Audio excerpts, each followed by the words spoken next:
Olá, eu sou a Ana Fernanda, instrutora de teatro da Escola de Artes. Sejam todos muito bem-vindos ao projeto Escola de Artes Digital. A partir de hoje, nós teremos mais um conteúdo sobre teatro aqui no nosso canal. Nesse momento em que nós precisamos estar longe dos palcos e das salas de ensaio, será que existem outras formas de se fazer e de se pensar o teatro? Será que o teatro se resume a ensaiar, decorar textos e passar cenas? Vamos aproveitar esse momento para a gente estudar o teatro de uma outra forma e agregar à nossa prática física uma outra prática que vai te ajudar a crescer como artista. Afinal de contas, Ana, por que eu preciso estudar teatro?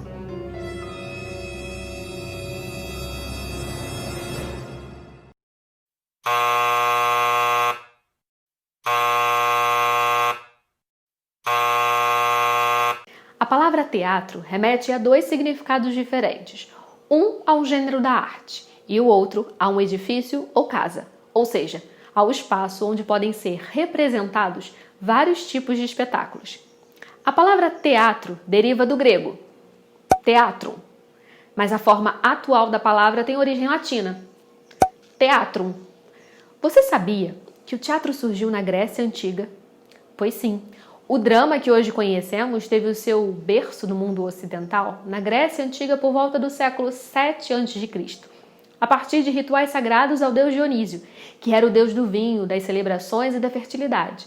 A participação dos cidadãos era intensa, e foi daí que surgiu o nome, Dithyrambo, uma espécie de procissão composta por danças e coreografias, cantos e representações em forma circular que narravam fatos da vida do deus Dionísio, com o intuito de entender a natureza, agradar os deuses e agradecer pelo alimento, pelo vinho e pelo período farto de colheita.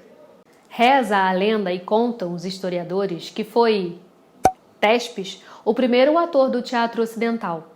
Segundo consta, esse homem participava de um desses rituais de tirambos, quando, em dado momento, resolveu vestir uma máscara e dizer que ele era mesmo o próprio deus Dionísio, iniciando assim um diálogo com o coro. O coro era formado por um grupo de pessoas e Tespes tomava o lugar de corifeu, de líder desse coro. Mais tarde, essa linguagem artística foi evoluindo e influenciou fortemente o teatro romano e outras culturas. Do ponto de vista arquitetônico, a estrutura dos primeiros teatros gregos era parecida com os teatros de hoje. As apresentações eram feitas ao ar livre, em construções de formato semicircular. A orquestra era o espaço das representações. Já a arquibancada acomodava o público. Os teatros gregos eram construídos em encostas montanhosas, o que facilitava a acústica. Os atores usavam máscaras e figurinos, e é importante ressaltar que os papéis femininos eram realizados por homens com máscaras, porque naquela época não era permitido às mulheres participar dessa manifestação. E as máscaras, Ana? Você com certeza já viu essa imagem em algum outro lugar, certo?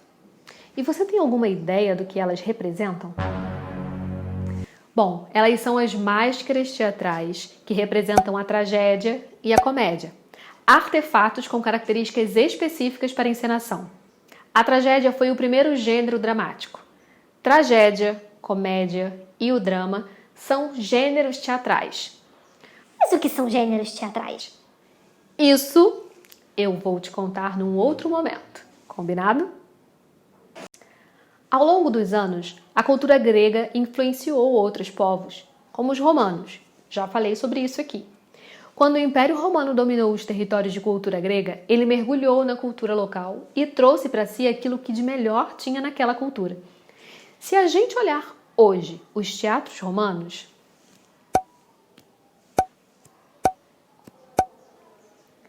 a gente vai notar uma série de semelhanças com os teatros gregos, não só na arquitetura dos espaços, mas também nas representações. As manifestações de caráter teatral e dramático acompanham a história da humanidade e a sua evolução. É importante registrar que, além do mundo ocidental, existe também arte e teatro no mundo oriental. Por lá, o que hoje entendemos por teatro já acontecia em algumas representações da sociedade.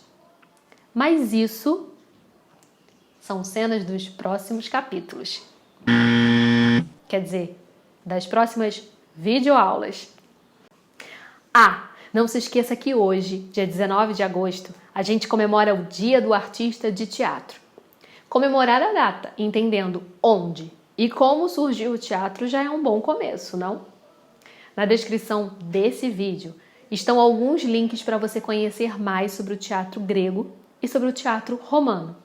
Qualquer dúvida ou qualquer sugestão, deixa aqui nos comentários pra gente. E se você curtiu esse conteúdo, deixa um joinha e não se esqueça de se inscrever no nosso canal. Assim, você não perde nada do que está acontecendo. A gente se vê na semana que vem.